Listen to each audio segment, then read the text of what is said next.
hard, no days off, forget family, forget yourself.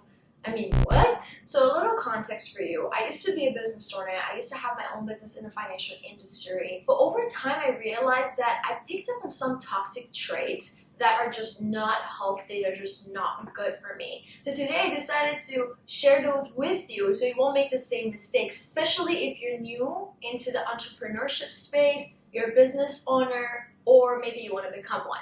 I completely disagree with today's hustle culture mentality. And if you've been on your hustle and it's working out for you, then keep doing you. But if you've been experiencing exhaustion, feeling depressed, feeling tired, feeling anxious all the time, you feel isolated, and you feel more fearful than excited in your journey, then some things must change. Now let me give you some reasoning behind what I'm saying here. Ready? Let's go.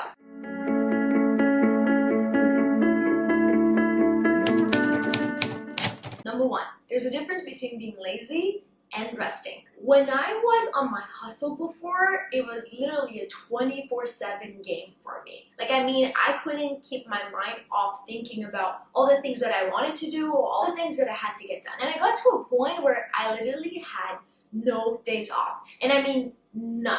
And I kept telling myself that this is fine.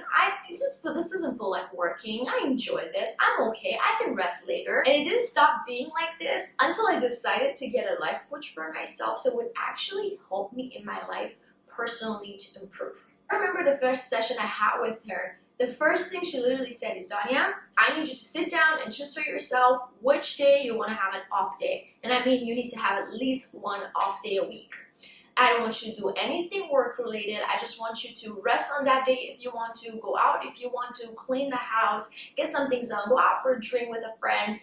Just do fun stuff or rest, but do not do anything work related. This was really hard for me to accept. I mean, it took us literally one or two sessions for me to finally be like, okay, I guess I'm gonna be okay with having one off day. But even though when I did take that one day off throughout the week, I was always feeling guilty throughout that time. I was always feeling like, no, why do you think you deserve rest? You haven't even achieved anything in your life. Why do you think you should rest when you haven't gotten to where you want to go? You need to work harder. I was literally self-sabotaging myself. The whole time, and I felt guilty that, no, my team needs me, I need to be there for them. What if this one day is going to affect their whole month of production and da-da-da-da-da. Even though I was taking that one day off and I listened to her, I always had these thoughts in the back of my head. So in one of the sessions, I told her, you know what? I don't really feel good when I take one, time off. And then the next day when I go to work, it doesn't feel like I even took the time off. So then what's the point? And she told me, Danya, if you don't take one day off out of your week for yourself to recharge so you can come back stronger, then you're just going to pile up this exhaustion over time on top of each other. And one day you're going to burn out. And then you would have to take a week and a half to recover. So then you really didn't save yourself any time over here by not taking, time off or off days, but you actually made it worse for yourself. And now you're actually behind your schedule even more than you would have been if you would have just taken that one day off. The reason why I constantly felt like guilty about this off day was because I felt like I wasn't being productive when I was taking that day off, or I felt like I wasn't being useful. I felt like I was just, wasting my time. Over time, I understood that rest is actually essential for us to recharge, recover, and come back stronger. And what made me feel, like this about rest was because of the constant messages and, these motivational speeches that I would hear on YouTube. No days off. Go harder, work harder, hustle, 24/7. Why do you think you deserve rest? You need to know, you need to work harder. This is not healthy. If you're a fit person or you work out, you would know that you cannot work out 24/7. You need to at least choose a day or two, off days per week minimum in order for you to give enough time to your body to recover and rest. Also, studies have shown that rest is actually good for you and very essential for your muscles to take that time to recharge, recover, rest, so they actually are building in the process and you're not burning them along the process. If that makes sense. If that's the case, then what would make you think that your mind, your soul wouldn't really need rest? You know, it almost took me about a good 6 months after I left my business in order for me to really leave these behaviors behind and understand that if I want to be in the game of life for the long run, I need to take rest because I'm here to be in it for a long run. Number 2 is this hustle culture mindset. It makes you take life way too seriously, and that becomes a problem. When I was, on my game and I was hustling, I completely forgot about having fun. Like, I wasn't really valuing having fun, and spending time with a friend wasn't really my priority for fun. That wasn't really my focus. I just wanted to become successful so bad that I completely lost sight of the values some people had in my life. Even though I wanted all of this for me to be able to give back to all those people that I love and care about the most. I wanted it for them, not just for myself. But over time, I realized that some of your friends might actually appreciate you spending more time with them and being there for them when they need you, rather than maybe gifting them an expensive purse or a handbag. And I only got to this conclusion after I started off my business and I had more time to be in solitude, learn who I have become, how I can change that, and what needs to be done to be back on track, to get back on track. This is why in my other videos, I also was talking about how important it is for you to focus on who you want to become throughout your process, throughout your lifetime, rather than focusing on what you want to do as a career or as a job. You also got to understand that when it comes to, getting to a destination, there's really no real destination here rather than death. Like, if you think about it, you're just going towards death more and more because you're getting, as your time goes by, you're getting older. So yes, you may get to your target and that, timeline that you've set for yourself and achieve a certain goal that you had, but it doesn't mean you've arrived at the destination. So throughout this whole process, you need to remember that there's always going to be a next thing. There's going to be always a next thing. So if you don't really enjoy the process and enjoy the journey, then what's really the whole point of you working hard and hustling to begin with anyway? Now I value creating memories with the people that I love and experience different things. So if someone wants to ask me now, what would you want to receive as a gift? What would be your favorite thing to receive as a gift? I would say I want to make amazing, beautiful, joyful memories with the people I love and I care for. The third thing is that you never feel any satisfaction towards any of your achievements. When you're addicted to the hustle culture mentality, it's like you achieve to that thing that you were working towards and you're happy but not happy at the same time. You look around and you see other people being more happy for you, but then you look at yourself and you're like, so what? I haven't achieved anything yet. Keep going. I need to be, focus on the next thing and the next thing. So there's always a next and the next one. You never allow yourself for a moment to taste that success. This way you never feel any satisfaction towards any of your achievements, and then it makes you feel like you haven't achieved anything.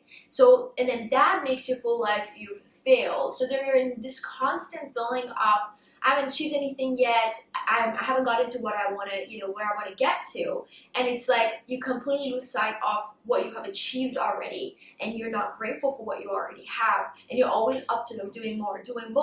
So then that makes you feel like you haven't achieved anything at all.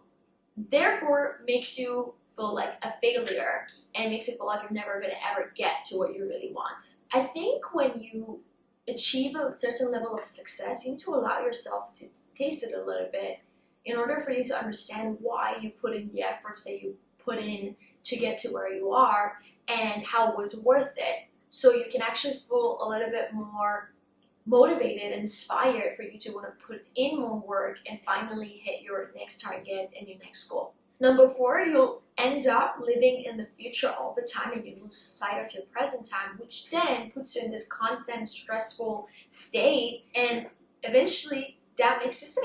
I think when I was on my hustle, I kept trying so hard and I kept trying to work so hard to get to where I wanted to, and I would stress about it all the time, but it really didn't get me to anywhere except causing me stress.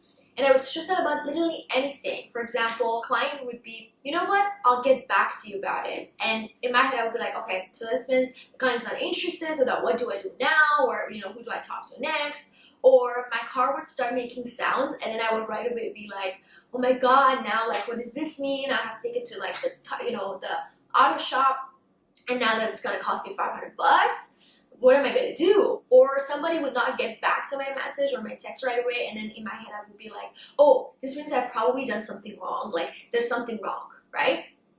Or, oh, next bills are coming up next month, like how am I gonna pay it? Where am I gonna get the money from? Do you notice a pattern here? I was always thinking about the future, worrying about the future, and that does tend to put you into a stressful state of mind. And I also remember this saying that I've heard once before. It says, if you are depressed, you are living in the past. If you are anxious, you are living in the future. If you are at peace, you're living in the present. This is by Lao Tzu. This was literally what was happening to me at the time, which then caused me a lot of health issues due to chronic stress. But thankfully, I'm healing from all those toxic habits and traits right now. I believe in order for you to have more of what you desire, you need to learn how to operate from a state of gratitude. So call it God, some of you call it universe, would actually give you more to receive. Ever since I shifted my focus from all the things that I want and I don't have yet to all the things that I have and I didn't used to before, I feel happier, I feel more at peace, I'm more energetic and excited about the future, and I feel like I'm actually starting to attract everything that I desire to me. I feel like the universe doesn't really look at what you like, but it looks at what you react to. So even if it's something you don't like, but you react to it, it's like, oh, I see, so this is what you like more of. Let me give you more. So you need to be really mindful and stop reacting and start responding. It took me some time to get to this state of mind, but believe me, by no means I'm trying to say that I'm great and I've mastered it. No, but I know that I'm definitely better than what I was before and how I was before. So I finally cracked the code, you all. I find myself now more being present at the present time than how I used to be before. Number 5, and this is going to be the last one, lacking boundaries and non-negotiables will be troublesome for you. Having a career or business should come with a set of boundaries set in stone, because if you ain't got any, it's going to cause you some serious issues. You need to understand when it's time to spend time with your family and your loved one, that's exactly what you should be doing. When it's time to eat, you eat. And when it's time to take a day off, you take the damn day off. And you set those things as your non-negotiables. Before in the past, a lot of times I would allow my business to come in between every part of my life. If you don't have any boundaries set for yourself to take rest when needed, for example, or if you don't spend time with your partner and go out on dates, spend some alone times together, it's going to eventually make your partner think that you don't value them enough, that you value your business more than you value them. And that can affect your relationship. Everything has its own timing. So just because you decide to work 10 times harder, it doesn't necessarily mean you're gonna for sure get to your destination sooner. Everything happens when it should. So you need to learn to let go, let life flow a little bit, do your part, and leave the rest to the higher power, God. Because God's timing is the best timing. Another one. If you allow your coworkers or your team members or mentors to text you any time of the day, they eventually will feel like, okay, then I can do this all the time, and they expect you to get back to them right away. And this is not something that you can definitely stay on top of forever and be capable of doing all the time. So by you letting them know what's allowed or not, you're setting a boundary in stone and you're letting them know to not step on it. And believe me, this would be a healthier version for you to be a successful entrepreneur or employee. If you found anything I said valuable, make sure you comment below to let other people and you watchers know that is watchworthy. Also, don't forget to watch my last video about being in a relationship while healing.